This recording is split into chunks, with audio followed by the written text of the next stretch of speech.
You will go out in search. You will pick a goal. You will aim at it. You will strive towards it, and you will reach it.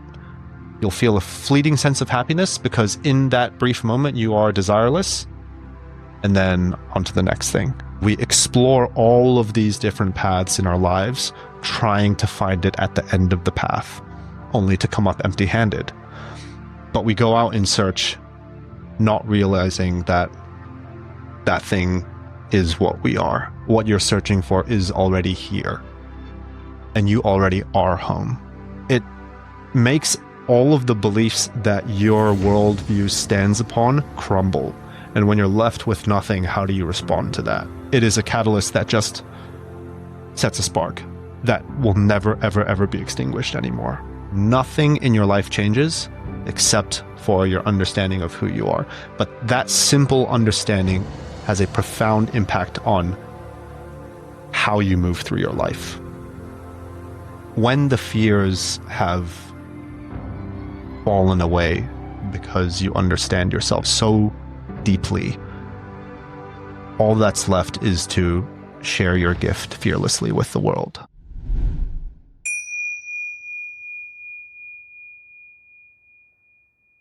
Welcome back to Humankinder.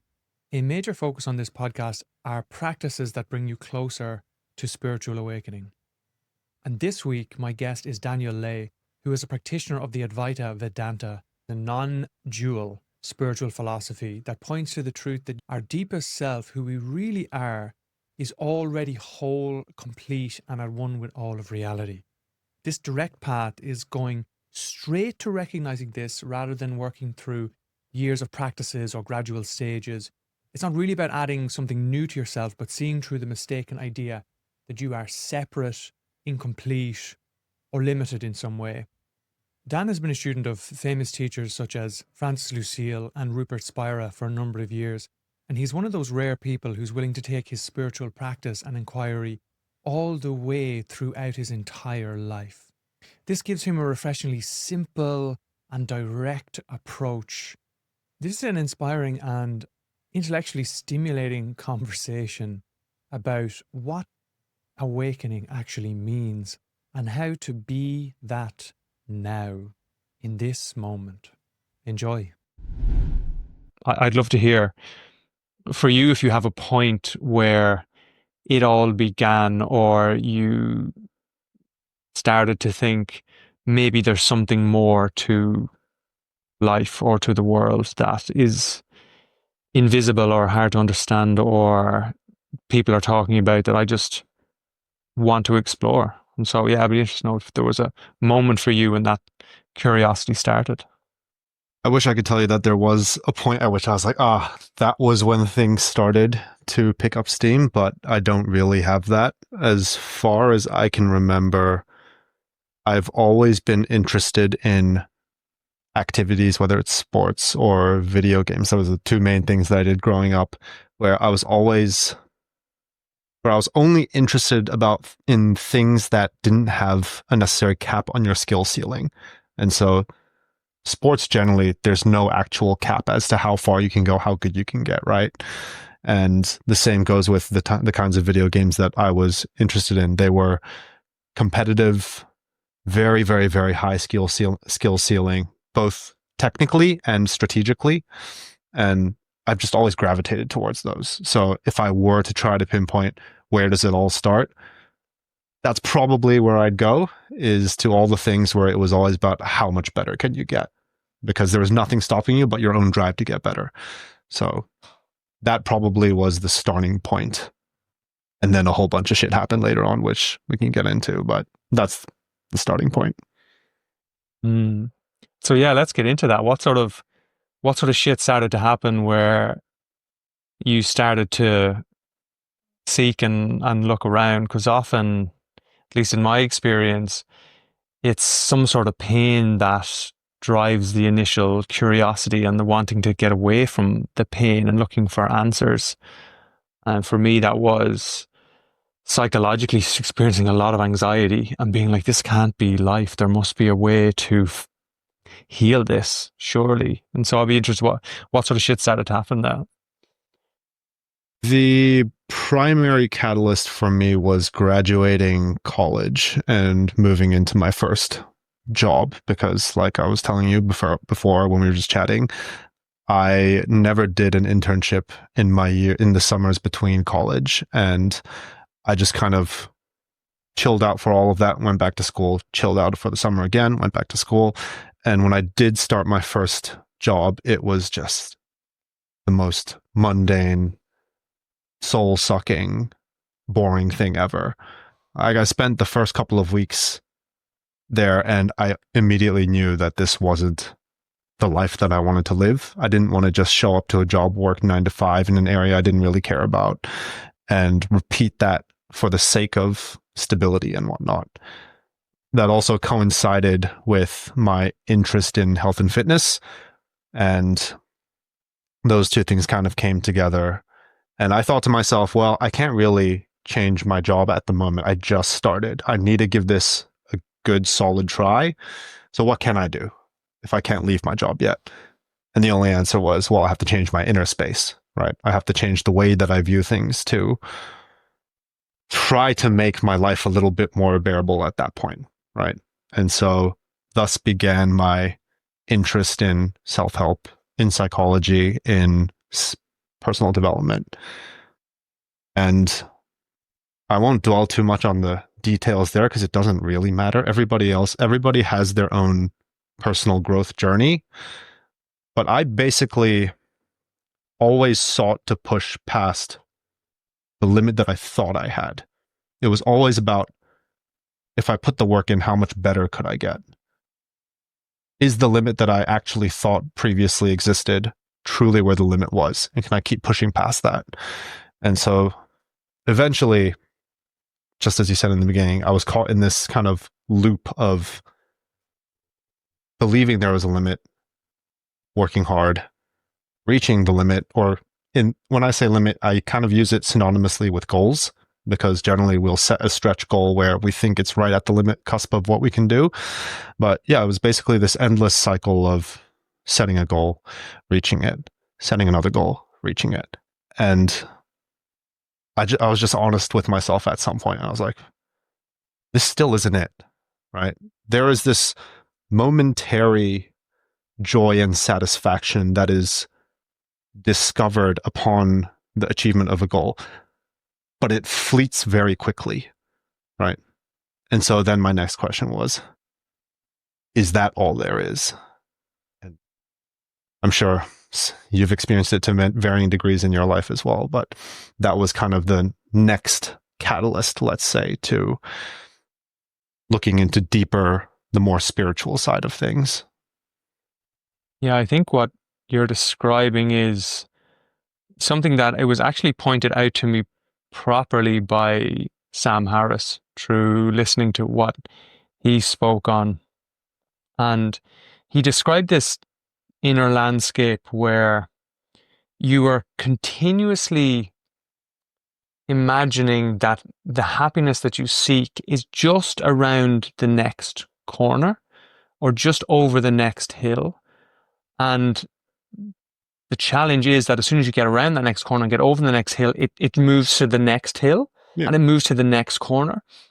And it had never actually hit me until he pointed it out, because I had been lost in that pursuit and I was believing that it was going to come. I still kept believing that if I just was able to fine tune the external environment well enough, that it would be there, and that my only reason I wasn't experiencing this sense of fulfillment and happiness and peace was because I just hadn't found the right formula to tweak, because that was the formula that my parents inadvertently handed down, was that there is an external set of factors that you can control to the point that you can get them to a certain place where you'll be happy. And then if not, well, then life is just full of disappointments anyway, and you kind of make do and you keep going.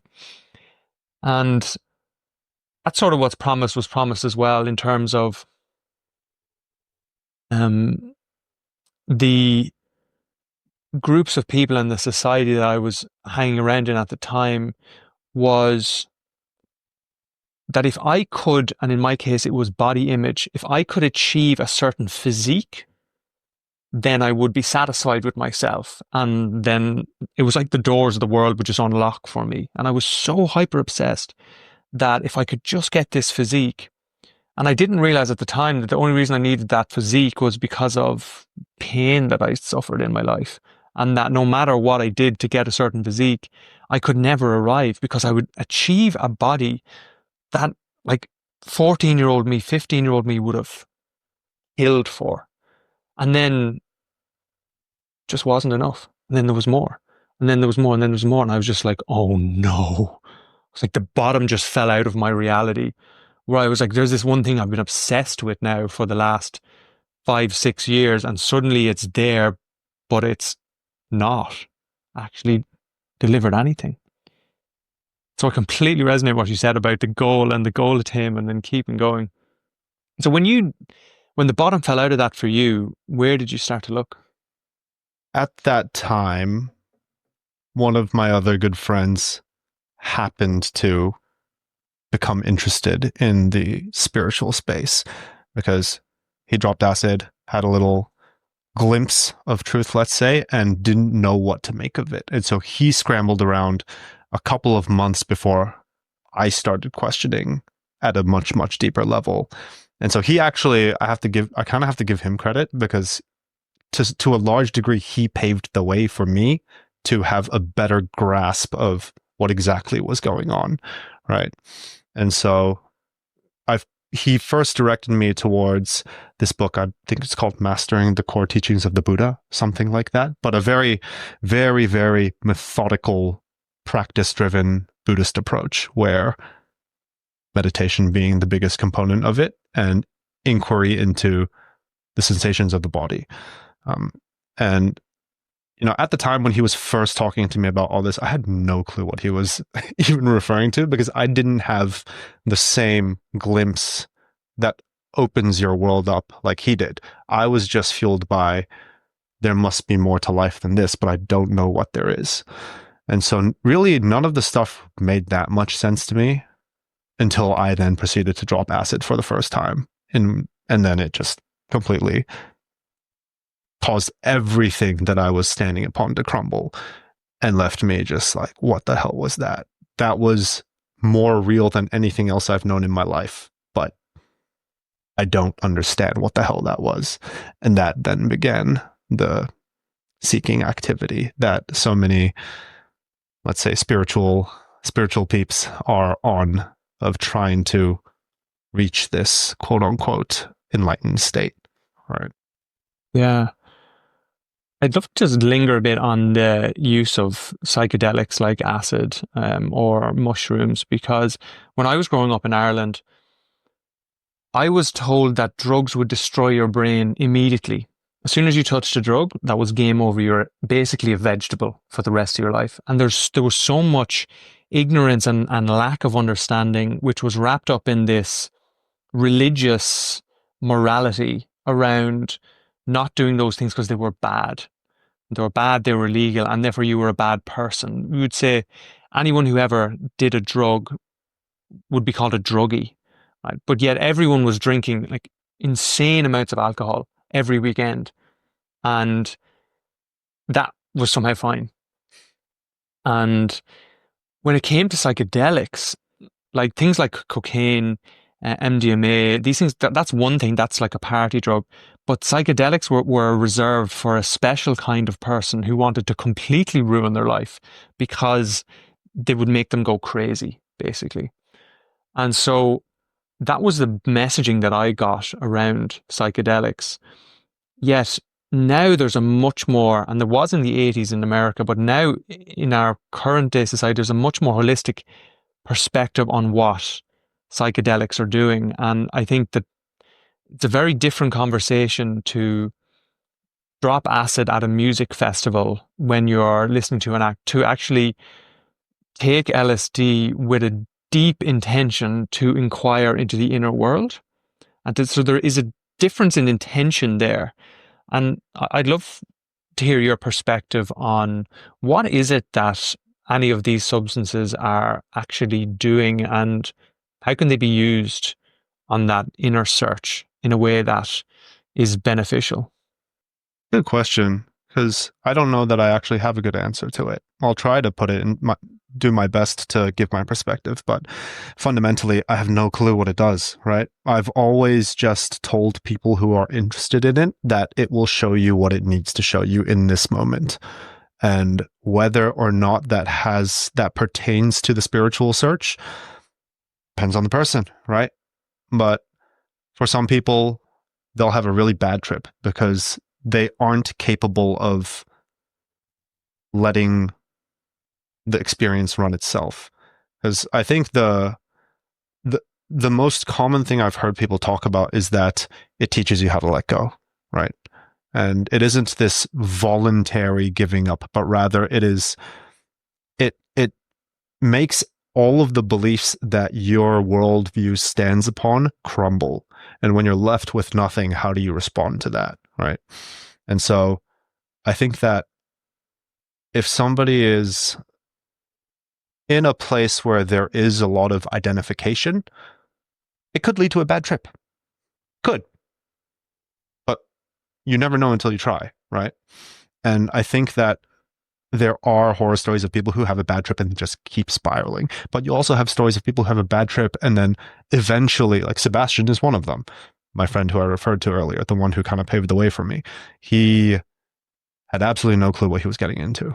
And it felt like everything was falling apart. He actually used those exact words, that everything was falling apart and he had no idea what to do. But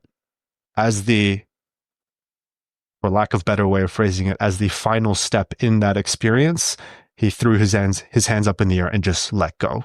He just gave up on trying to control where the thing was going. And at that point, sorry, Sebastian, if you're listening, I don't remember if this is exactly what happened, but this is how I remember it. At that point was when he had the glimpse, is because for whatever reason or another, he was ready to give up everything. And at that point, it revealed itself. And so I think it's a very useful aid, or you could say supplement, right? Similar into the world of sports, where you can use certain tools to improve performance. In the spiritual search, you can use certain tools to expand the mind so that it is ready to receive. I think that's a good way of putting it. Psychedelics being one of them, meditation being another, and I'm sure there are a lot of other tools, but those are, generally speaking, the two that I have had a monumental impact for me. Yeah. I want to dive into where things took you then. But I would also just say on psychedelics, one of the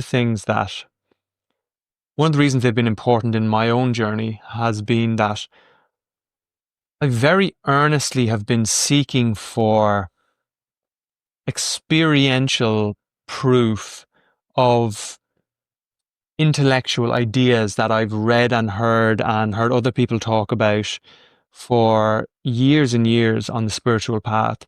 Like, for example, a sense of being all encompassing and huge and expansive awareness that's not localized in the body.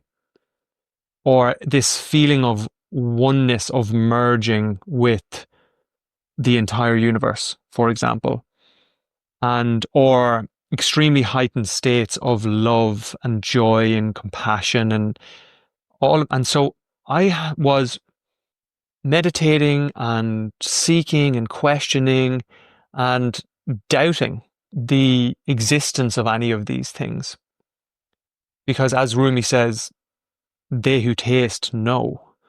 And what psychedelics showed me was that is possible. And then in meditation since then, I've been able to experience those states. But it was psychedelics that first gave me a real experience of, oh, that's what they're talking about. And it was one of the most beautiful and transcendent experience of my life, and tears streaming down my face, like this complete feeling of everything is okay. Everything is one. There's a merge, there's a unity.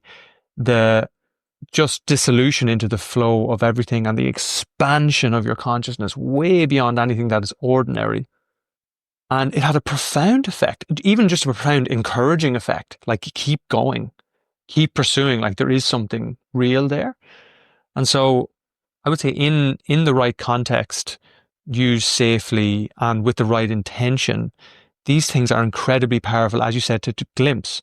Now, the next thing is, once you've seen that, you come back down and suddenly you're back and you're like, oh wow, like I'm still so like getting so annoyed with my partner over the same thing. Like nothing has actually changed in my embodiment.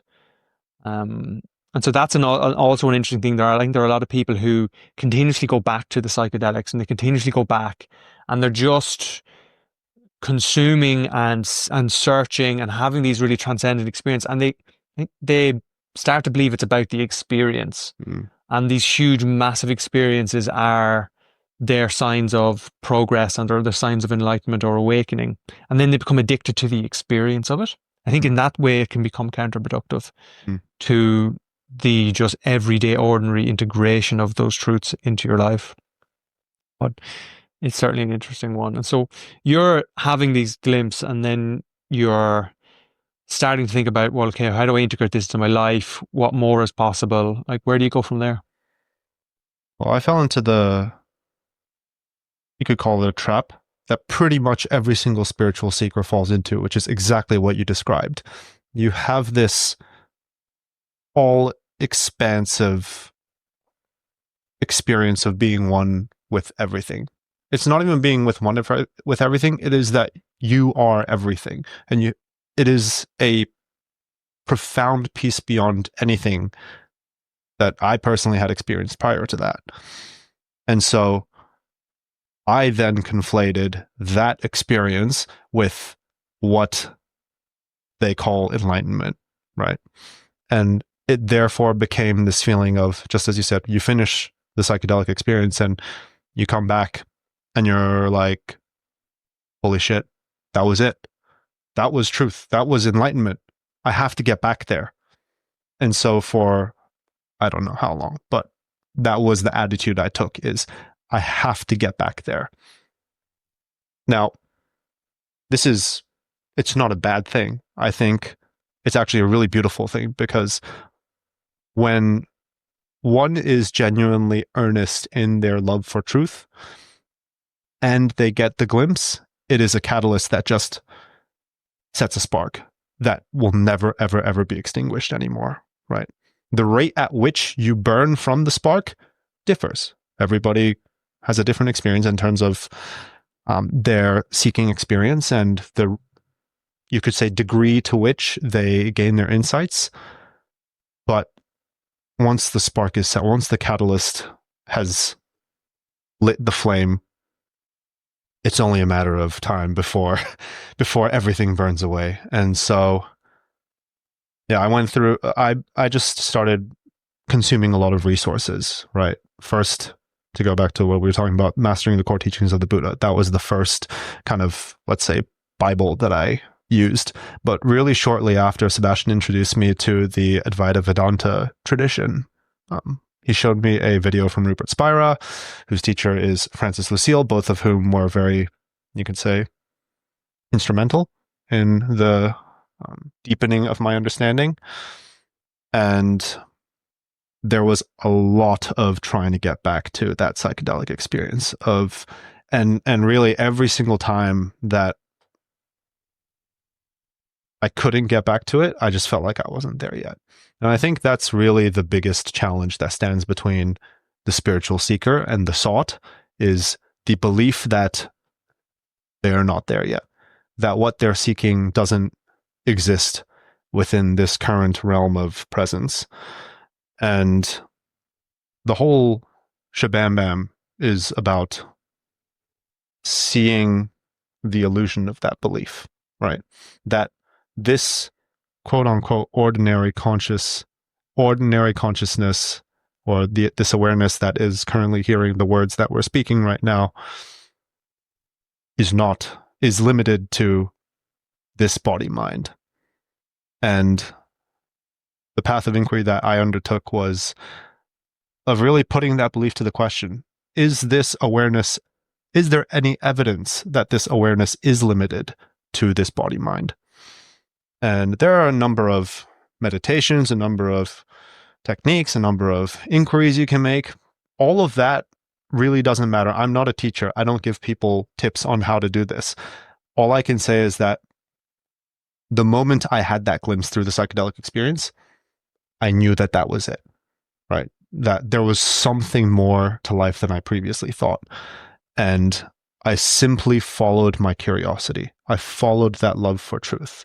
And it led me in a lot of ways that at the time seemed like I was regressing, right?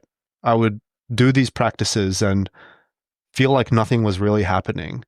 And whilst now with my current understanding, I'm like, that was kind of silly, Daniel. You didn't have to do those things. It was already there, but at the time I had doubts about it, right? And as long as there are doubts, we have to be honest with ourselves. And we have to look at those doubts in the face and inquire into their reality. And so I think that as long as one is truly earnest in their search for truth, everything that happens is grace, right? And your understanding will only continue to deepen, regardless of what it seems like from your perspective. Yeah.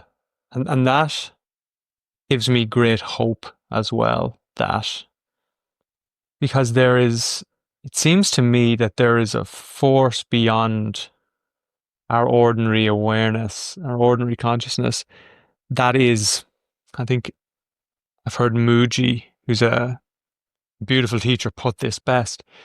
It's like it's already there. It's already guiding you home.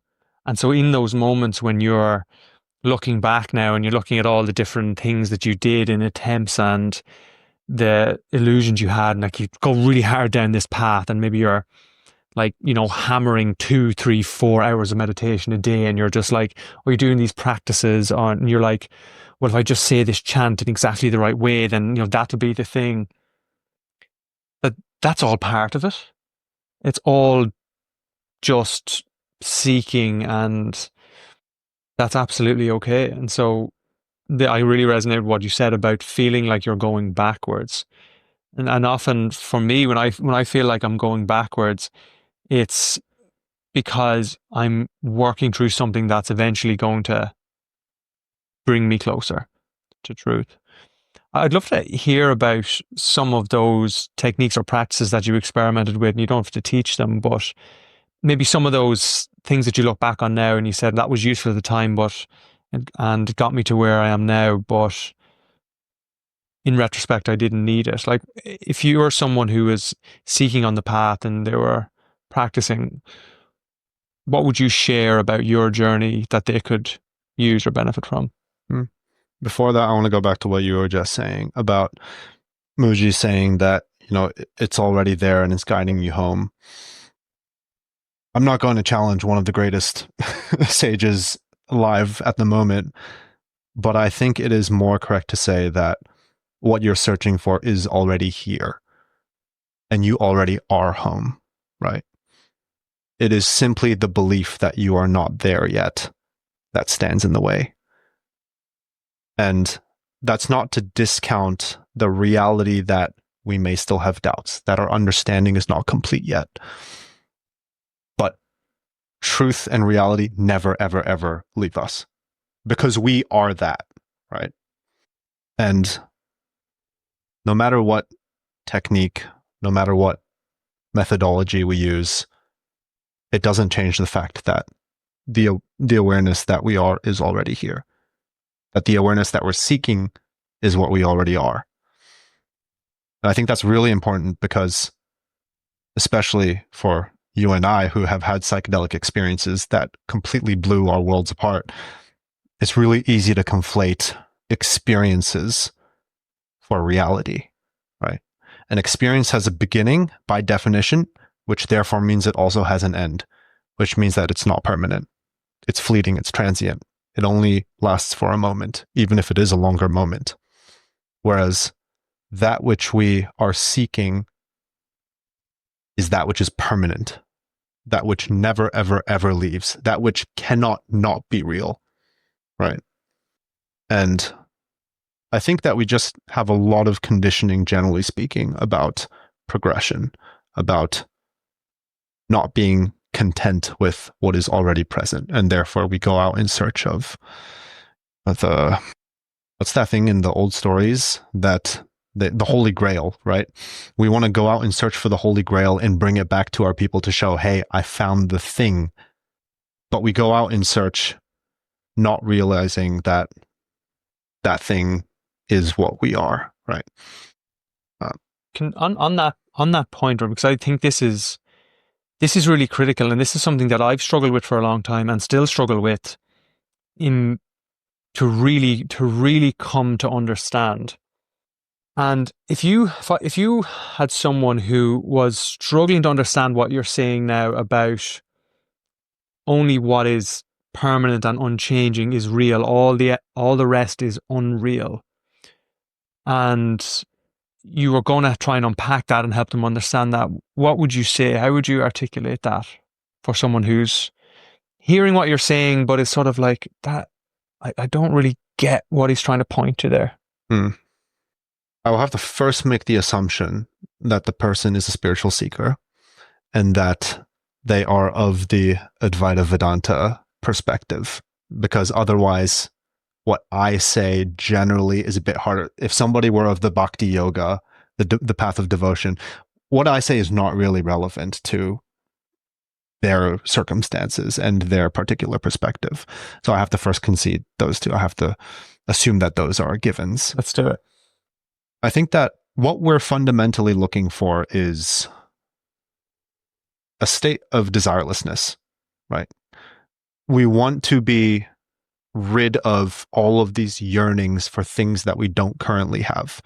And the problem is that we try to do that through our external circumstances. We try to do it by getting a good job. We try to do it by getting enough money, through a relationship, through video games, like whatever fix it is, there is a vice for everybody, right? But as we were talking about earlier, you might set a goal and you'll work towards it, and you get this, the completion of the goal yields happiness, not because the desire is fulfilled, but because the fulfillment of the desire leaves you in a state of desirelessness, right? That is the common theme across all goal achievement. It is not about the goal itself, because otherwise I would imagine that across all this time, somebody would have found the goal that gets you happiness. And so fundamentally, what we're looking for is a state of desirelessness. When all of our personal desires, that is, desires pertaining to self-gain, desires that are centered around this image we have of ourselves, when those desires are absent, we are in a state of peace. We are in a state of contentment. We are in a state of happiness, of joy, of love. So that's fundamentally what we're after. Now, the question of how do we get there is a worthwhile asking question. And I can't say exactly how it is, but I'll talk about my experience at least. So, like I said, first, one has to have this honest, earnest, genuine love for truth. Because if you're just trying to do this to reach a state of desirelessness so that you are happy, it's kind of the same repetitive cycle. You're trying to get something by becoming desireless, right? That's still the same cycle being repeated, just with a different twist on it. This thing has to come from genuine love for truth. And so through the Advaita lens, what we are looking for is to inquire into, is to ask the question, what evidence do we have to believe that this ordinary consciousness that is hearing these words is limited, right? Because all of our existential fears, all of our fears really, there are some practical ones that are actually to do with life circumstances, but most of our fears are rooted in this belief to be a limited entity, to be confined to the body-mind, right? And so the real question that we have is, well, what evidence do we have that this is a limited consciousness? And this actually kind of ties into the earlier question you asked, which I then jumped back of what techniques and methodologies did I do it? Well, similar to you, I had an interest in physical health, in fitness, in well-being. And so I have this intimate relationship with my body where I have always paid very close attention to the various sensations and feelings that make up my body. And through a thorough inquiry into whether or not the sensations of the body contain any legitimate borders to confine this consciousness, I eventually began to come to certain insights that showed, oh, there actually is no evidence, right? So, for example, an example that I think it was Rupert. I'm pretty sure it was Rupert that he offered to me through his online videos was to feel the sensation of your butt against the chair right now, right? And to imagine that you're a newborn baby with no preconceived notion of what a chair is and what a butt is. So you feel the sensations in your butt, and then you ask questions about those sensations. Does it have a shape? Does it have color? Does it have any qualifying qualities to it, right? Is it round? Is it jagged? Is it intent? What's the intensity of it? And eventually what I came to realize is that what I previously overlaid with images of what I've learned about what a butt is and what a chair is, when you overlay the images, you're like, oh, well, yeah, of course. The feeling is my butt against the chair. But when you give up your preconceived notions, you open yourself to the sensation as it is. And right now, as I sit here, if I were to describe the sensation of butt against chair, it would be that there is, and you can inquire into this too, there is a bundle of, what's the right word? It's like a bundle of sensations. There's a kind of a vibration, there's a feeling to it. But that bundle of sensations that makes up butt against chair doesn't have a dividing line to it. It's this amorphous kind of appearance in your awareness. And I pretty much went through the whole body on a day-to-day basis, not in dedicated meditation sessions, but just in my day-to-day life. Whenever it came to me, I would just investigate the sensation of, butt against chair, or bone in hand, or mouse in hand, headphones on ears, and try to look for a contour to those sensations. And what I kept coming up with nothing, right? There was never any border or line or anything to show that there was a separation between me and the rest of the world. And so for me, the inquiry into the body was probably the biggest modality or set of experiments that I played around with. Because fundamentally, if we do dissolve the belief that we are limited to the body, well, then that opens up the possibility that we're not limited to the body, right? And when that's understood at a fundamental level, when you have inquired enough such that your doubts disappear, then your fears go with it as well. Fascinating, because this approach, and I can see where this approach is it's so appealing and works so well for people who are scientific and rational and very, very grounded in reality, because it doesn't actually necessitate any belief in anything. Like, you're actually inquiring into your own experience continuously. You're not being asked to believe something is true. It's like, experiment with it, try it. Mm-hmm. Really inquire into, who am I? Like, the practice that I did for and still do, is turn attention back on itself and look for the seat of attention. Look for the eye that's in the middle of the head, that seems to be in the middle of the head, somewhere between the eyes, behind the eyes, that's driving this whole thing. Just keep looking for it.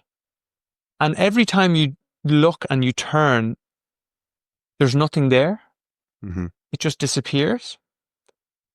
And then as you look and as you turn, you just realize that there's this vast open spaciousness which has no boundaries, in which everything is appearing, including sensation, the sensation of butt on chair. But butt on chair is existing in a space, the same space where this sound is being heard and this vision is coming in. And then you start to get really interested in the space. And it's hard to articulate and put into words what that does to shift.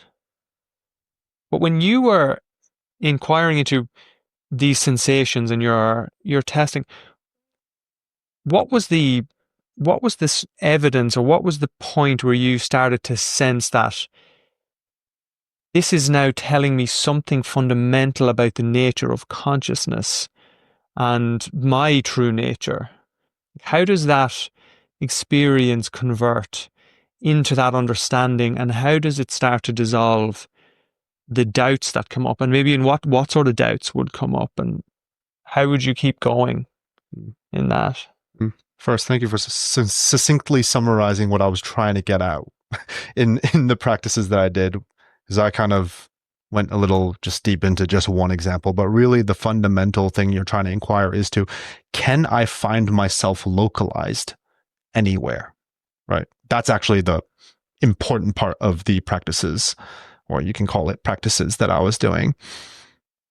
And whether that's trying to see if there's a limitation between butt and chair, or like you said, trying to find the eye that sits apparently in your head, looking out through these eyes. The beauty of these experiments is that each time you look, you come up empty-handed, right? And doing it once doesn't really change anything in terms of your understanding. Doing it twice doesn't really change anything either. But the more and more and more you inquire into this and try to find the localization inside your body, you keep coming up empty-handed, and therefore it starts to slowly erode the belief that you are this body-mind, right? Because we've never actually examined that belief. We don't know what evidence it sits on. It's just a belief that we hold. And by inquiring into the bodily component of, am I localized to this body? Am I localized in the head? Am I localized in the chest? Am I localized anywhere in this body? We're slowly realizing that that belief has no evidence to stand upon. And simply in understanding that, in the repeated empty-handedness that we come with, the belief itself slowly starts to crumble, right? And there isn't a specific number of times that you have to do it for the belief to fully crumble, but slowly but surely, it erodes away. And at some point, you realize that you actually don't have any doubts that this consciousness is limited to the body. And that's really all you have to do in terms of, at least as it pertains to the limited nature of consciousness. You don't have to actually validate that it is infinite. You simply have to know through your own experience that it is not limited. There are two different things to look for evidence and realize that there is no limitation versus go and provide evidence that it is infinite. Those are actually two different things, although they're two sides of the same coin. But it's easier to wrap the mind around just carrying the experiment out until you have no doubts that it is not limited. And the thing that's so useful about that path of inquiry is that it doesn't necessitate you having this huge groundbreaking experience on which you do merge, your consciousness merges, or having a near-death experience where you leave your body and then still realize you're conscious.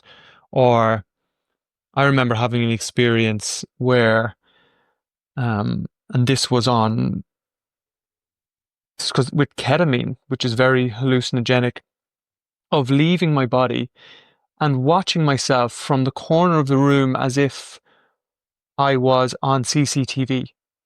I was watching myself and like in real life watching myself, and then just going up and up and up and up and up and just zooming out and seeing the top of the house that I was in and going up above, above, above, above, all the way up out till I could see the world and then vroom, back in.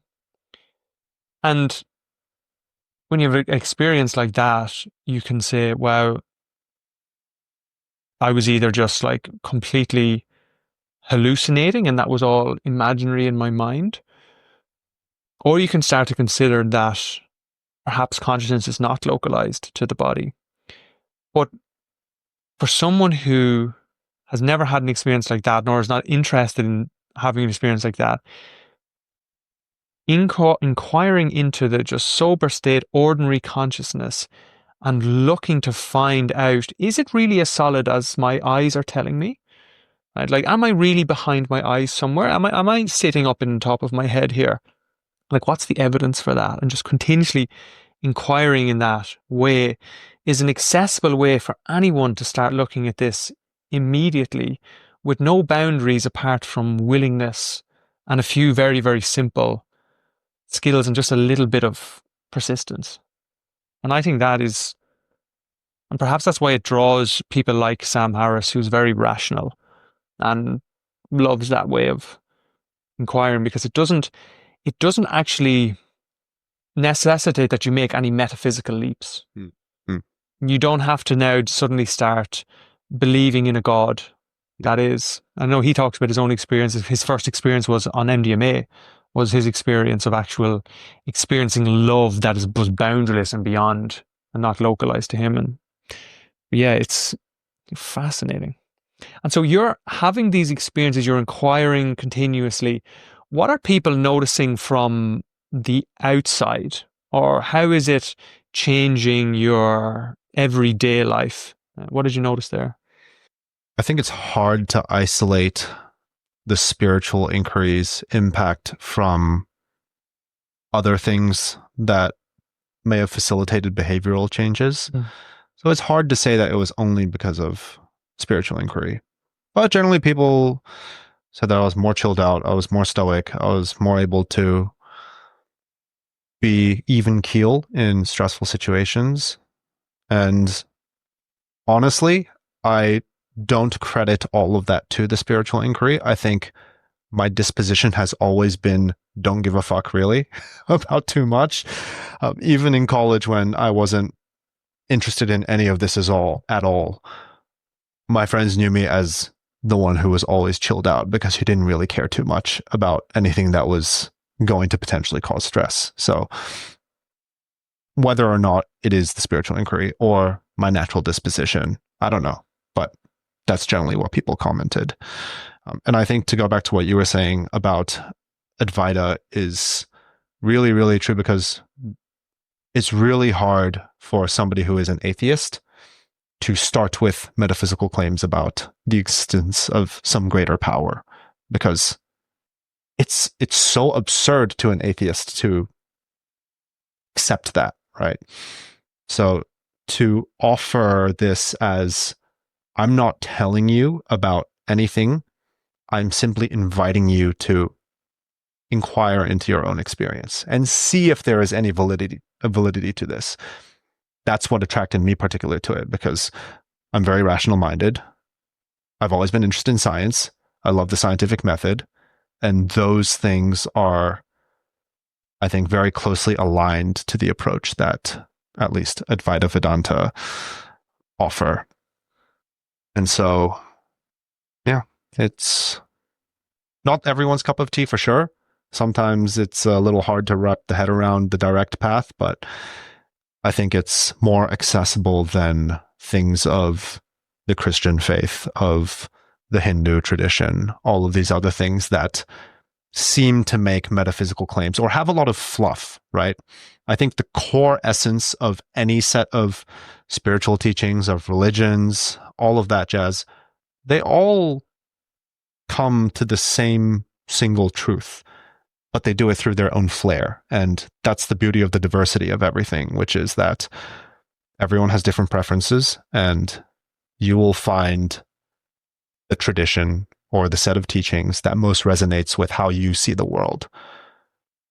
And to reiterate, I think the most important thing is that one just loves truth and allows that love of truth to guide them in whichever direction. Because what other option do you have in this world, right? If you're not following your own inner intuition, you're at the mercy of other people's whims. You're living your life based on other people's expectations of you. And you're no longer following your internal compass, which is the only thing you can trust, because no one in this world has it figured out. If someone tells you that they have it figured out, they don't. At least not the human part of life. Yeah, and another way that I have played around with coming to this understanding is to simply start by really inquiring about what is true, meaning what is actually real, what is actually continuous, what's impermanent. And you start to play around and with just shifting awareness. And you shift awareness to breath. And then you shift awareness to other sensations in the body. Then you shift awareness to sounds. And then you shift awareness to sight, to taste. You're just switching awareness around through different sensations. Then you switch awareness to like internally proprioception in the body. And then you're switching awareness. And then you switch awareness to feelings, to thoughts. And you start to realize that all of those things are impermanent, meaning they come and they go. So I've been angry hundreds of times in my life, but that which is aware of the anger has always been there every time. Mm-hmm. Or I've been afraid so many times, or I've had these thoughts thousands and thousands of times. But yet that in space in which these thoughts are arising has always continuously been there. And then you start to realize, well, if that's the case, then I can't be my fear, I can't be my anger, because there's something that's aware of it, that's not implicated by it. And you then start to realize, well, that's actually more me than any of the rest of it is.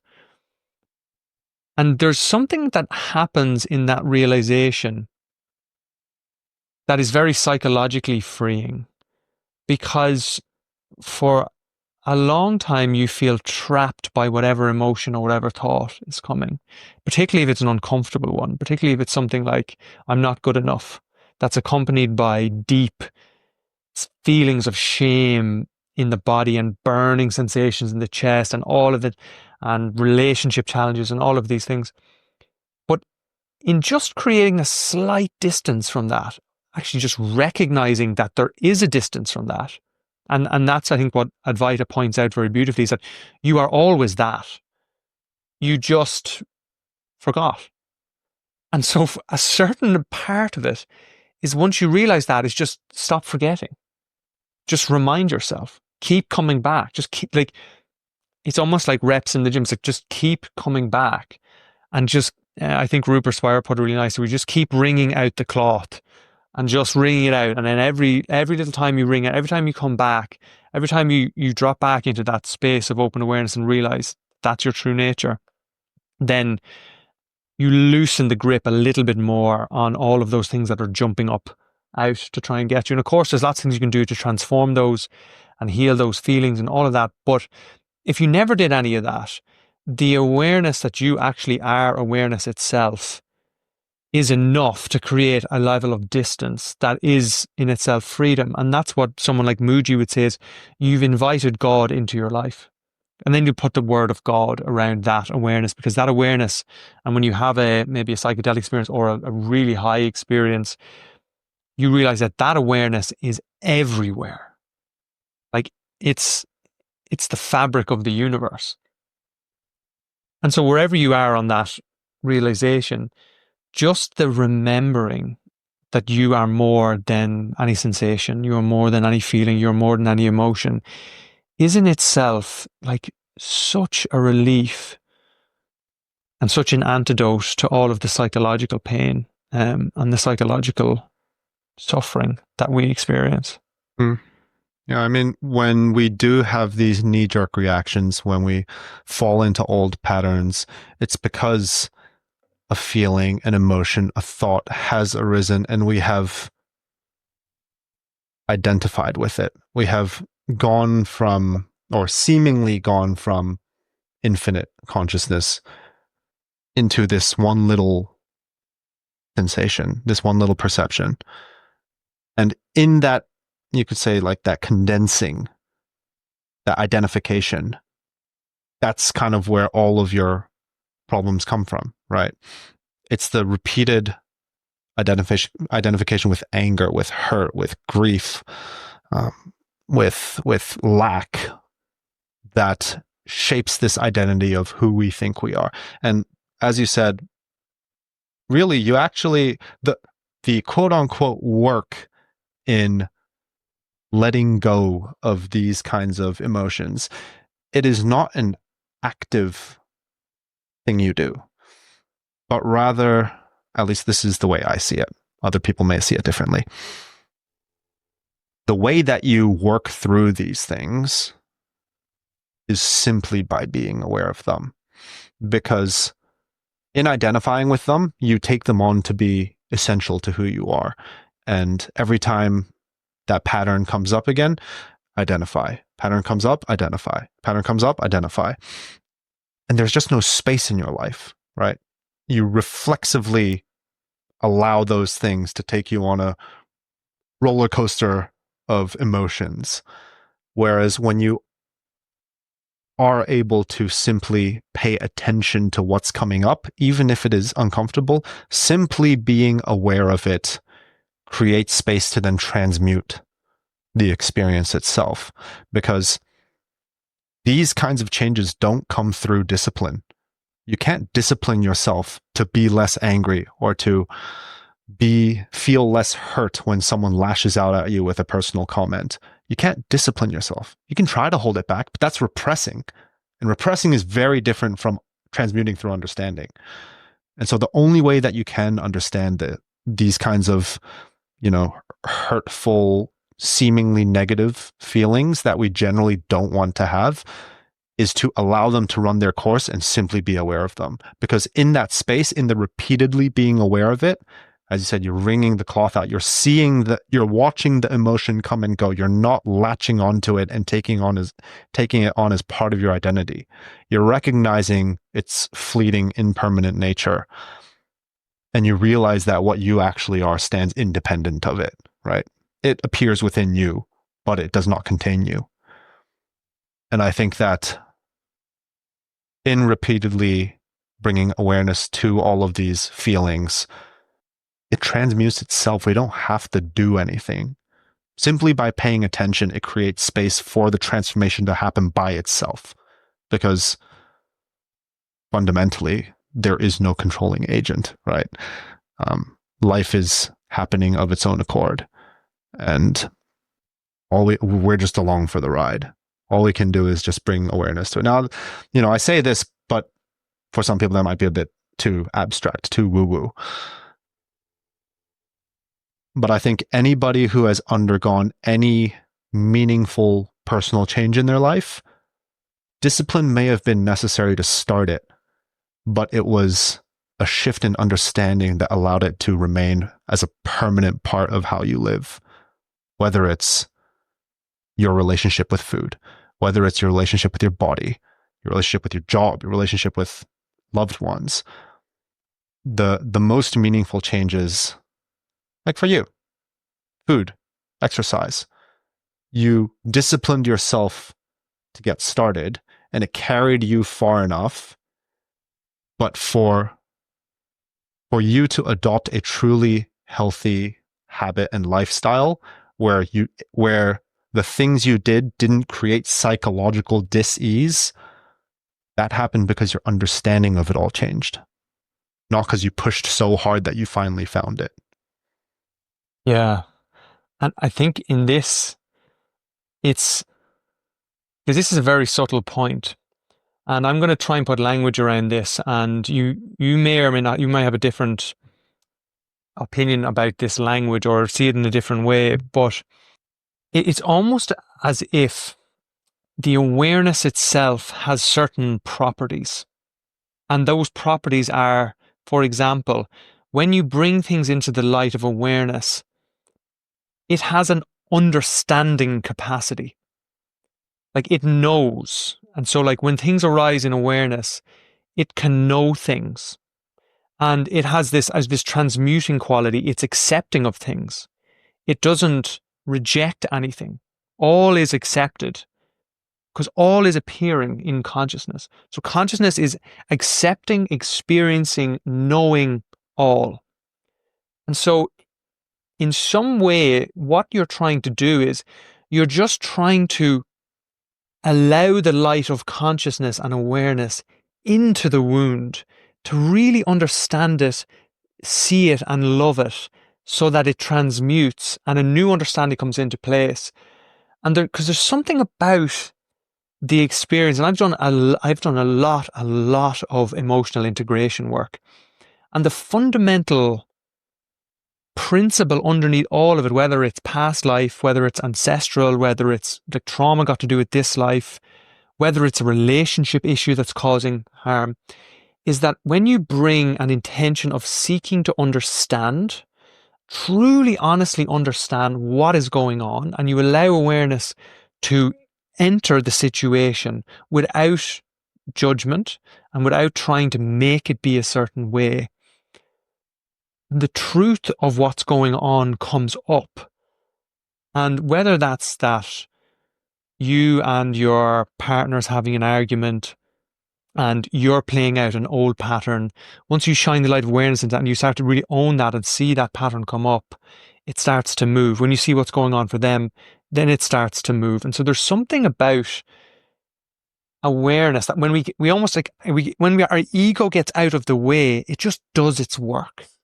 And it's very strange because we equate healing with effort. We equate it all with, we equate understanding with effort. But the sort of understanding that comes in these are like intuitive insights that immediately go, oh wow. It's like an example that I've had in my life recently is, wow, I'm putting a lot of pressure on myself to work really hard, to pay off my mortgage, to hold down a job, to launch a podcast, to launch a business. I'm putting all this pressure on myself and I feel like I have to have it done now because my family, particularly on my father's side growing up, there was a lot of pressure of work continuously. And my granddad did have a lot of pressure on him. And that's been passed down. But the minute I actually see and understand and allow the light of awareness into that, and I love, and I bring love to that whole thing, that understanding comes in and it has a healing process, and whatever was unexpressed, whatever was buried, whatever was suppressed actually starts to come out. And in this case, for me, what I've experienced is like a deep sadness of that life was, for those people, very limited to a very narrow band of life, which was about work, the belief that life was hardship, and the only way you could keep the hardship away from yourself was to work harder than everyone else and continue, and that life was not to be trusted. And that was, and then there was no fun was not to be had, like that was a very frivolous thing. And so the seriousness was huge and the fighting with reality was huge. And so, of course, I'm experiencing these. And when I just allow the light of awareness and understanding into that, healing is possible. But no amount of discipline could force me to relax. And there's something strange and subtle and counterintuitive about how this works. So I'm interested if that is in any way I'd be able to articulate what you're talking about with understanding increasing. I think we generally have this misconception that the brain understands, that as a biological system, we are capable of intelligence and understanding. And through the neuroscientific view, yes, the brain carries out processes that seem to give us these gates of perception, which allow us to interact with the world. Fine. But again, in our direct experience, we have never experienced the brain understanding. We have never experienced being the brain, contrary to what many of us take away from the neuroscience side of things, that, oh, the brain is the command center, therefore we must be somewhere in the brain, right? Our experience has always been that of awareness, of whatever the hell it is that is hearing these words. I keep referring to this because it is as simple as that. We don't have to overcomplicate. I know that a general tendency is to try to visualize this awareness that we're talking about, to try to localize it, to try to find it in our experience, because that's all we've ever known. We've only ever known objects in our experience. But what we're referring to here as awareness is simply that which is hearing these words, whatever that thing is. Forget the conceptualizing. We are that. We are hearing words right now. We just have to leave it at that. So we generally misconceive the brain as being the thing that understands, when in reality, in our own experience, we know for certain that we understand, that the awareness that is hearing these words understands. And I think that is reflected in what you were talking about, of when you have all of these traumas, when you have all of these detrimental patterns that you act out in your day-to-day life, you can't brute force your way to fixing or changing those things. It might work to a certain degree, right? You can stop certain behaviors by catching them and disciplining yourself. But to really, really change it and erode those wired patterns really just requires the presence of awareness, because it is that which understands. And it is an intelligence far beyond what the mind can conceive of, right? Because we generally think about intelligence as, grades in high school, or competence in a certain field of work, how adept one is at manipulating things with their hands. That is a certain type of intellect and intelligence. But what we're talking about here is something that is a bit higher level, something that truly, genuinely understands, has the insights. And as a result, if we proceed with the assumption that what we are, awareness, is that which understands, is that which has intelligence, then it can't be other way that its presence is necessary to transmute trauma and detrimental patterns and all of these things that we would like to be rid of in our lives, but just can't seem to shake off. And I think when it comes to this space, the most difficult part is wanting to be in control of the process, wanting it to happen at a certain rate. If only I would do steps X, Y, Z, it'll go away with a certain amount of repetitions. But if we truly want to change things, we have to give that sense of doership up, because it's not in our hands. If it really were in our hands, it would be so easy to get rid of all the shit that we're carrying in our baggage. But the reality is it's not easy, right? And so there is almost a giving up of control that we must do, because control belongs to the ego. It belongs to the belief that we are this individual entity that can exert an impact on our circumstances, which isn't to say that in the practical sense, if I were to pick this cup up, like I picked the cup up, I exerted something on my circumstance. I'm not talking about that. I'm talking about this psychological component where we just feel this incessant need to control everything to feel a sense of security.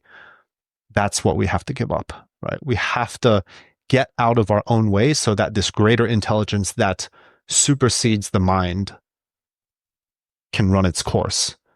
And the rate at which healing and development and all of that kind of stuff happens at, God's guess how long it takes. But if we just keep getting out of the way and keep allowing life to do its thing, only a matter of time. definitely been my experience that these things come up when you're ready Yeah. to see them. Yeah. Nothing in life happens by mistake. Never happens by chance. Mm. I'm going to dive more into that statement, but before I do that, I want to know what Advaita and what your perspective would say about the idea of individuals having a degree of consciousness that can evolve and expand to know and understand more of greater consciousness. Like this question of, if we are not the individual ego exclusively, right? So we're not saying that the personality is nothing. Right? There is a person called Kian, there's a person called Dan. Those psychological processes exist. We were born, we exist in this physical reality, even though not in the way that we probably see it. But then there's this idea of just this all-consuming in huge consciousness, awareness that we truly are at the highest level. And I'm wondering what Advaita says about, is there any bridge between the two? So is there a sort of fragment of consciousness or a sliver of consciousness that is greater than the ego, but not God, that is expanding and coming home to its maker in a way? Is there anything in the tradition that talks about that, or is that in duality and therefore not an accurate understanding? Or it's just interested in your thoughts and experience around that. In the non-dual perspective, at least, and I speak less again as a teacher of the non-dual perspective. I don't fucking know how to teach this thing, bro. Yeah. I've just experienced it for myself through a love and passion for the truth.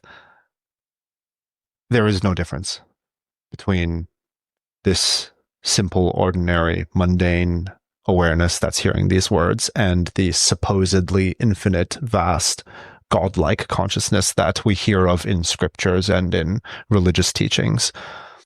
Again, the biggest trap that I fell into, and many other spiritual seekers fall into, is to believe that this ordinary consciousness is not that, right? And that is why I think it's so powerful as a tool of inquiry to contemplate on where the limitation of this consciousness is.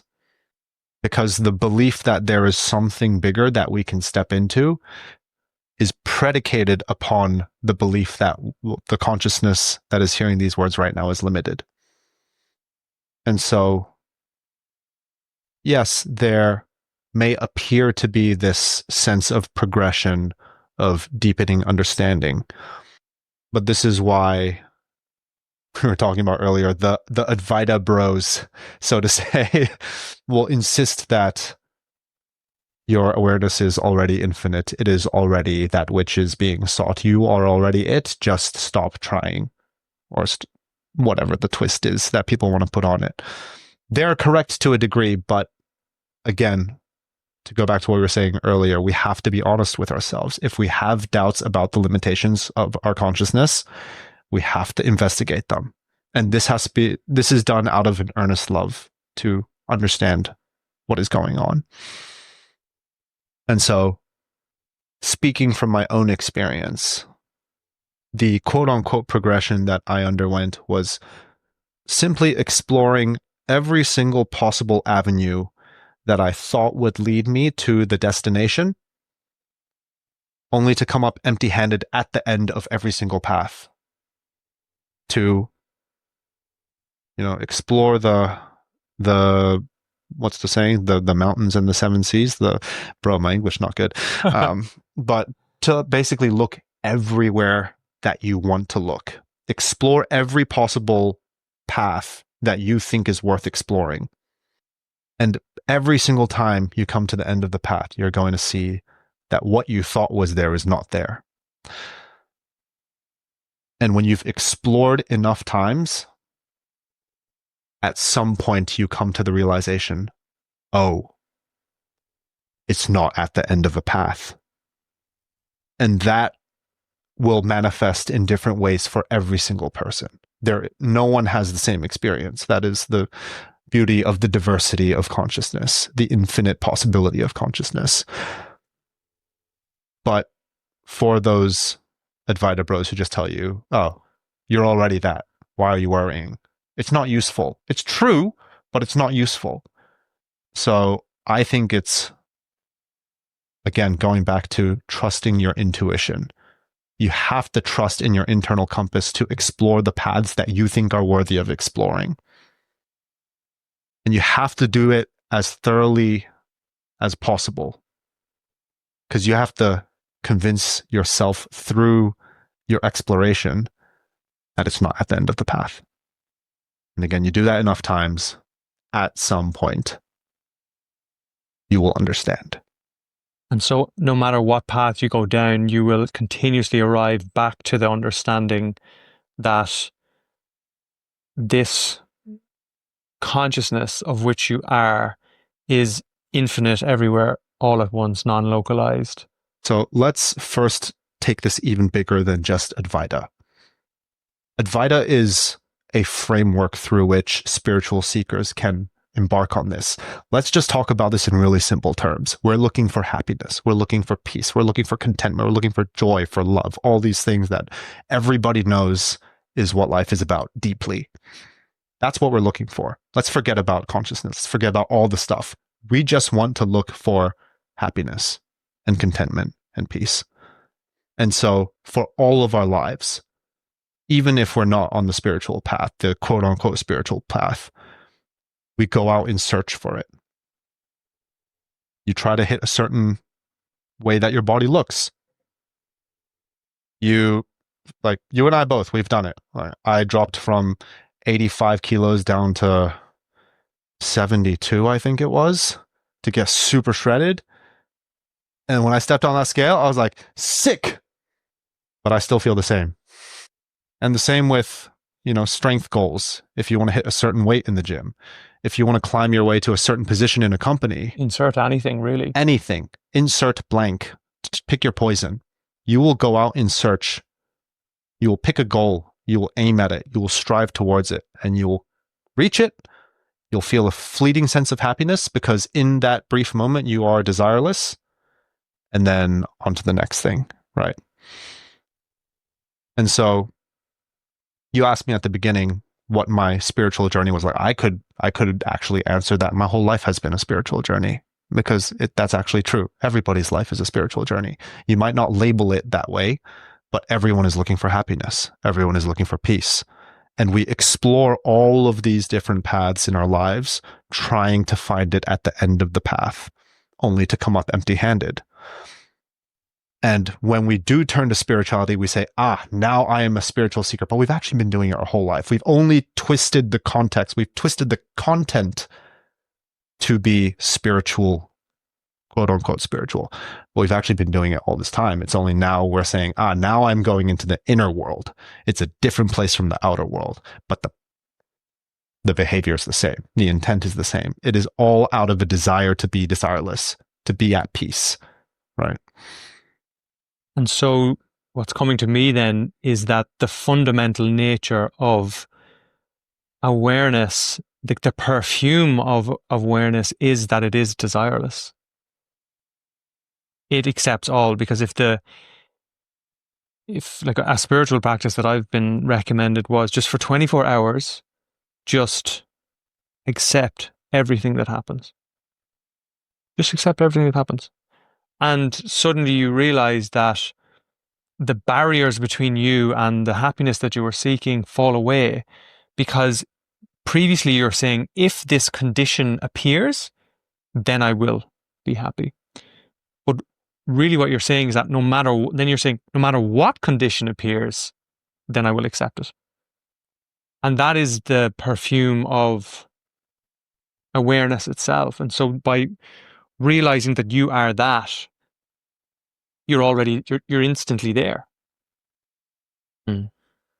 Because I think when we do start off in our lives looking for it in external circumstances, looking for it as an object, Let's not even say external circumstances. Looking for it as an object. And when I say object, I don't necessarily mean something you can hold in your hand. I mean something that can be perceived in your experience. So in this sense, your hand itself is an object because I can perceive my hand the same way that this like tension in my head that I identify with as being the seer, I could also perceive that. Therefore, that is also an object. And so in the beginning, the objects are largely external, right? They are actual things we can acquire. They are physical, they're tangible, whether it be money, whatever the fuck it is. I don't know. It's a physical object. But then we eventually get a little tired. We've sought out enough things that were like, my experience leads me to believe that it's not actually out there. And if it's not out there, where else can it be but in here? And then the funny thing we do is that we start to investigate the internal landscape, still looking for an object.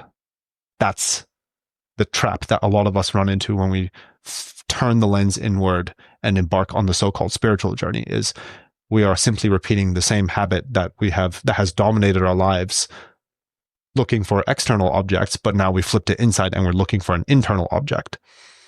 And that's one of the biggest barriers that I personally faced, and I think it is one of the biggest barriers that most spiritual seekers face.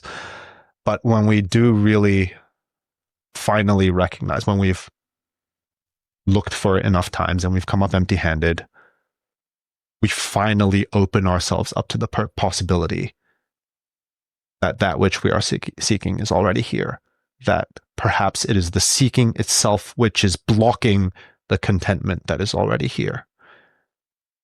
It's only through that kind of an understanding, where you've just exhausted yourself looking for it, that you finally realize, I am so worn out and weary from all this that I'm just going to take a rest from all of this searching. And in that resting, what you were looking for all this time reveals itself. Beautifully put. And so once you recognize that, where do you go from there? Nowhere but here. Because one of the things that has been really noticeable to me in the recent months is that things that used to really matter to me have lost their meaning. And it's coincided with an overall sense of meaninglessness, because even though they were a pseudo meaning, they were some sort of meaning. And so, for example, I would make myself really busy in work, like frantically trying to like meet these deadlines, and like I'd get lost in the activity of it, and I'd be like, like the drama of will I get, like, and the busyness of it. And then I'd come out and I'd be like, right, okay, now there's loads of stuff to do in the house, and I'd do that. And then at a certain point, the understanding bloomed that these are just old psychological patterns that keep replaying, and that once they are let go of and you're not feeling all that pull to do those things, all this space is created. And initially for me, and this is what I'm going through at the moment, is like it feels like apathetic, actually. It feels like, oh, so what am I going to do now? You know?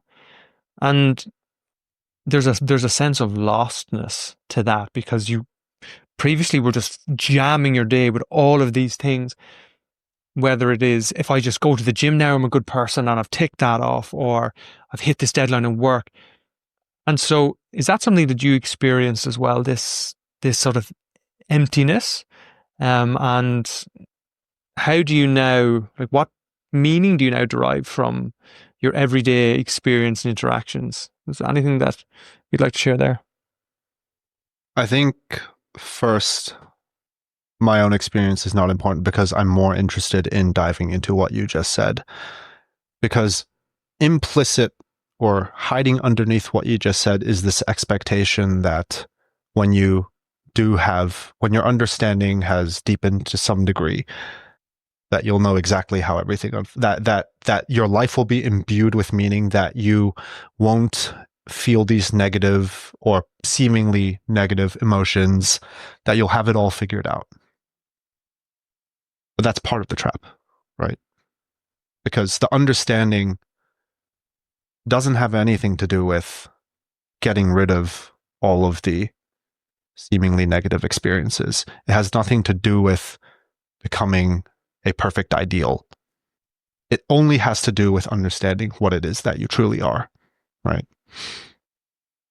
And so, to put it another way, I think that we, for some reason or another, believe that in understanding our true nature, we will ascend beyond all negative experiences and our life will be full of joy and we will be in bliss and ecstasy.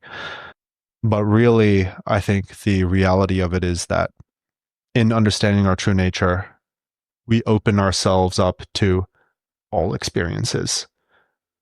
We don't run away from seemingly bad ones, and we don't run towards seemingly good ones.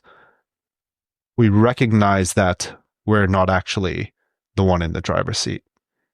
And so whatever it is that comes up, it's what comes up. We roll with it.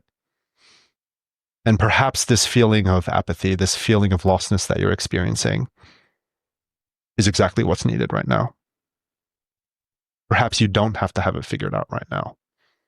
And maybe it's an experience that will eventually lead to you having a better idea of what's going on, right? Because again, I want to reiterate that the trap is to believe that your life will be void of all of the negative experiences. That just doesn't happen, because life is life. Life is all encompassing. It contains everything. Positives, negatives, everything in between. And really, the greatest gift that understanding your own nature gives is in welcoming it all. So when there is a feeling of apathy, you don't try to fight it. You let it run its course. You know through all of your life experiences, nothing lasts forever. All of the bads, the real low lows you've had, they passed. And all of the really up positive highs that you've had, they also passed, right? But you were still there. You were there to experience it all. And I don't typically like to ascribe, to personify awareness. But if I were to, we're just here to experience the full breadth, the full depth of the human experience. The goods, the bads, the uglies, the pretties, everything in between. And so, regardless of what comes up, we welcome it with our arms wide open. And like for me right now, I'm working at the bakery cafe. I have no fucking clue what my next thing is. I have no idea where this current project, let's say, is going to take me next. No idea. I couldn't even tell you what next year looks like, whether I'm going to stay there or if I'm going to jump to something new. No clue. But because of how I perceive life and the world, shaped by my understanding of it all, it's okay that I don't know. It's okay that if I do have a feeling of lostness when it pertains or as it relates to what it is that I next want to do. But what I do know is that I enjoy what I'm doing right now. And to me, as long as I continue to just do my thing at the shop and give people a good experience, make a couple, hopefully, good coffees, that's good enough for me. And whatever the next step that life is going to take, I'll be there to meet it. It's a completely different way of engaging with reality, actually. Because implicit in what you're saying is an openness, a trust, and also in what you said was, I'm following what I enjoy. And that's a really interesting statement, because when we feel like there's an external goal to achieve, we will put up with any amount of suffering in the pursuit of that future thing, whether it's financial freedom or some sort of security or some idea that we'll get to somewhere else. And actually what I've observed in you is a freedom of, no, I'm going to actually do what I enjoy now, because I'm not actually that old identity that was conditioned to believe that financial security was the most important thing. So there's like a freedom, there's a presence, there's an open, loving awareness, there's a trust, and just a commitment to living in flow with what life brings. I wonder if you could speak about that, taking that sort of posture towards life. And for anyone who's listening to this and is wondering, well, like, how do you make decisions? How do you decide whether or not to do certain things? How do you plan? How do you do all those things that we believe is fundamental to our survival, say? The short answer is that I don't really do I don't take any of the decisions too seriously. But if I were to elaborate on it, I think that the simplest way to think about it is my decision being made out of fear or not? Fear for my own future. Because any decision that comes from false identification, that comes from ego, is necessarily predicated with little me, myself, Daniel at the center of everything. Whereas the decisions that I make now, I can't even say that I consciously, intentionally consider all the things before I make the decision, but I think generally speaking, there is an evaluation of everybody that's involved in a certain decision that needs to be made. And it is, you could say, the impersonal decision. If I didn't value myself over everyone else, what kind of decision would I make? Now, that doesn't mean that I don't view myself as important. It is necessary to take care of myself. It is necessary to take practical things into account. I need to be able to pay rent. I need to be able to pay for bills, for food, for all that stuff to take care of myself, right? But I don't need to try to excessively control my future out of fear of potential hurt, of potential embarrassment, of any really difficult challenges that might come my way.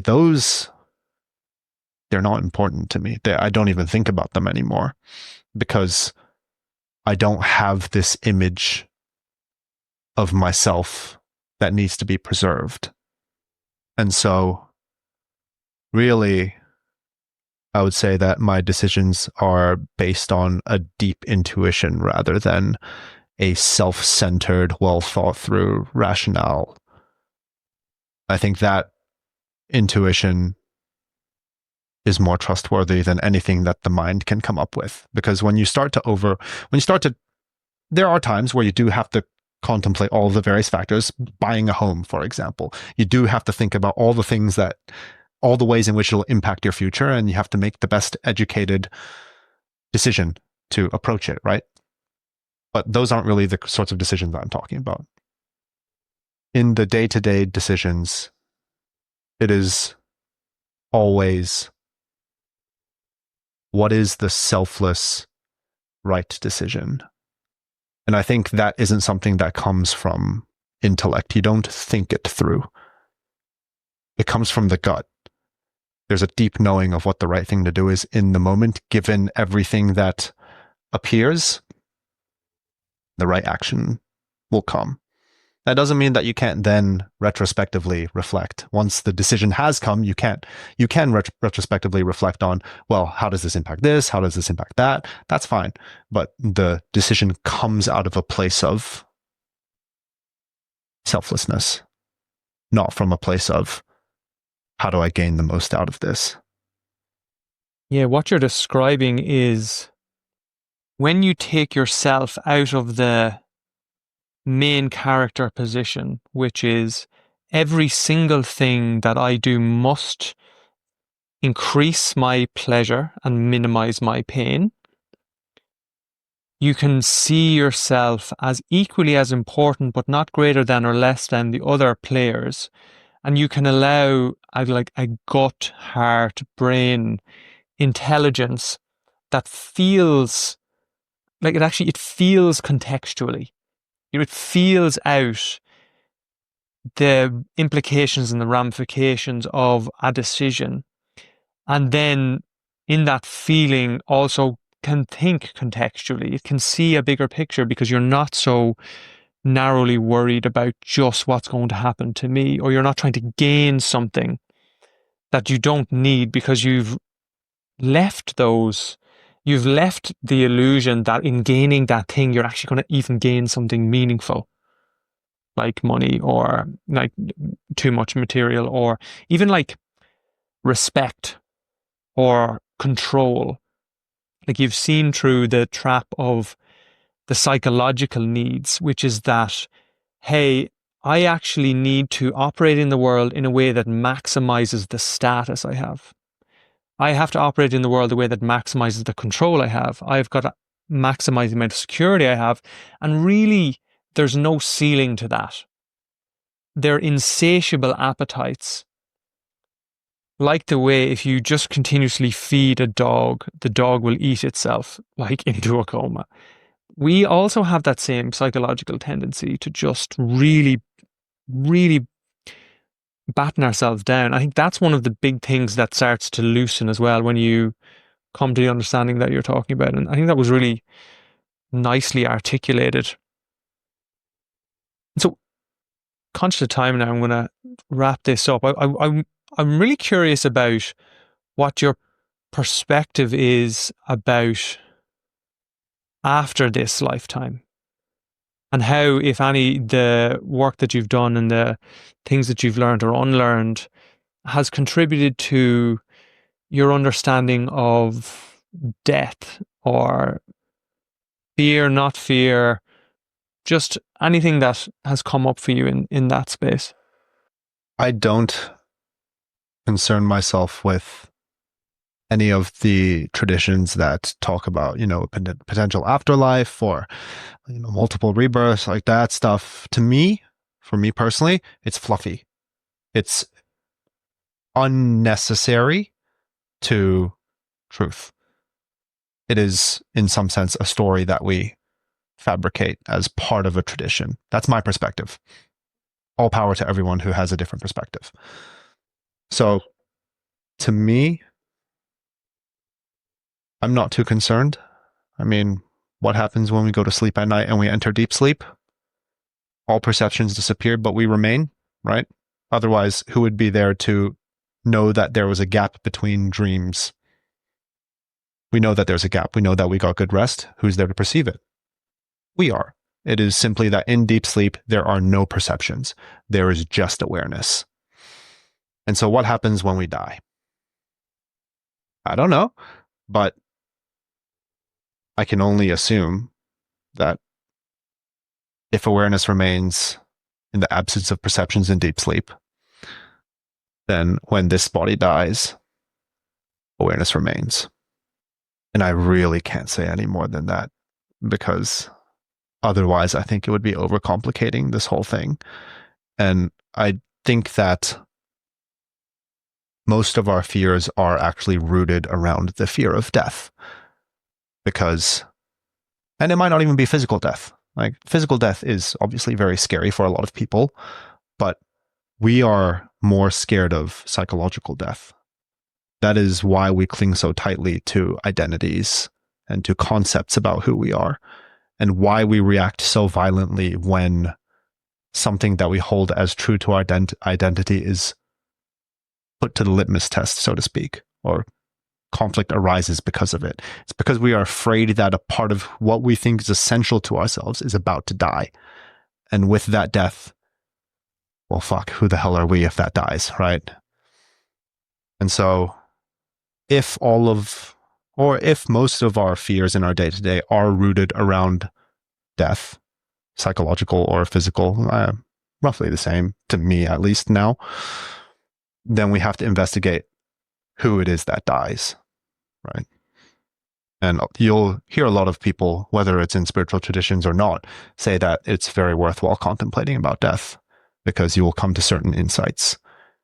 And for me, I don't really have a preconceived notion of this identity, or I don't have an identity for myself anymore. I still interact with people. I have an ego. I know how to interact socially, but I don't have this mental concept of who I am, who I was, where I'm going. And so when death comes around, so be it. It's in God's hands. Let's see what happens. Yeah, beautiful.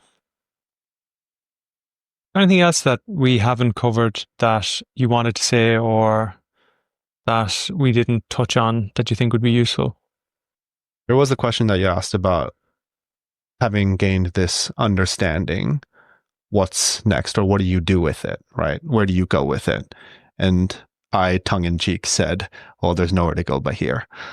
But I think the reality is that we generally think of the understanding of our true nature as a destination when really it's not a destination of any sort. It's simply another shift in understanding in our life. It is one, but unlike other shifts in understanding, say relationship with food, or relationship with food, relationship with weight, relationship with people, unlike those kinds of shifts, this has to do with fundamental axioms of life, right? The most fundamental question of who am I? When that shifts and your understanding has deepened so that you truly, truly understand it and you don't have doubts as to the nature of your awareness or the nature of who you are, then you really just keep on living life without the existential fears. You still run into all of the practical challenges that come with life. Nothing in your life changes except for your understanding of who you are. But that simple understanding has a profound impact on how you move through your life. You're no longer filled with fear about who you are, where you're going, what's going to happen. You simply are content to be where you are because that you know deeply that that is all there is. Anything else is a mental fabrication. Past, future, even the concept of present is predicated on the past and the future. You know that here is all there is. And if here is all there is, it is the only thing worth savoring. I still have thoughts about the future. I still have thoughts about the past, but they don't carry the same weight or the same density that they used to. They don't have that same power to convince me. And so when you have this understanding, it'll come and go. Again, life changes, right? Life has all its ups and downs. Your understanding might even depart for a little bit and you might get a little too absorbed in yourself, but then it'll come back because you love it. You love truth. You love life. And I think that when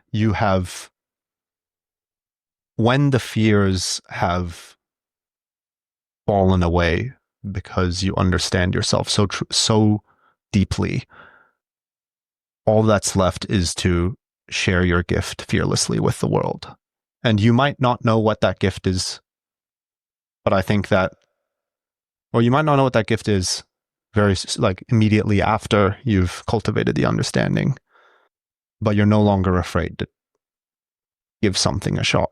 You no longer let your worry of what's going to happen if I do this thing. Are people going to judge me? Am I going to fail? Are they going to laugh at me? You don't let those things stop you from doing the things you want to do. And so it's through this curious exploration that maybe you discover your gift and what it is that you have to share with the world. And perhaps your simple presence is the gift, and everything you do is ancillary to it. No one knows. Life has infinite possibilities, and just roll with it. Beautifully put. So if somebody wanted to, let's just come in, have a chat with you, have a coffee, have a croissant, someone wanted to connect with you in any way, is there anything where you'd like to point people, or what would you say in that space? You don't have to. I mean, if you're in Sydney, come through Home Croissantery, have a coffee, have a croissant, have a chat if you would be so inclined. Otherwise, there's really nowhere else. I'm not here to teach people. I'm not here to coach people. I'm not here to therapize them. We talked about this earlier. I'm content just living my life, doing some work at the cafe and giving people a good experience, and hope that makes their day a little bit better. Thank you. And thank you for your presence in my life and in my wife's life, and for just being a genuine legend and an open companion to explore on the path, and for sharing your love with me. Of course. Thank you very much. Very welcome.